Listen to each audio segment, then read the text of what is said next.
সমাবেশ অনুষ্ঠান আর অনুষ্ঠিত হতে যাচ্ছে।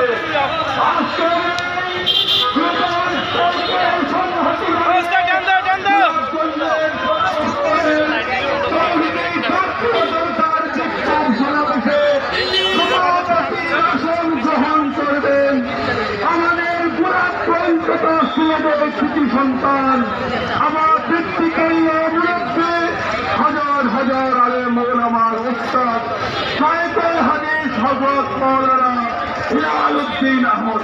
আপনারা যে সমস্ত ভাইরা মাইকের সামনে আছেন, একটু আপনারা থাকবেন, একটু পিছনে যান, সবাই মাইকের সামনে চলে আসলেন, প্রোগ্রাম সুন্দর হবে না। মুরব্বীদেরকে আপনারা সামনে ডাকে দেন।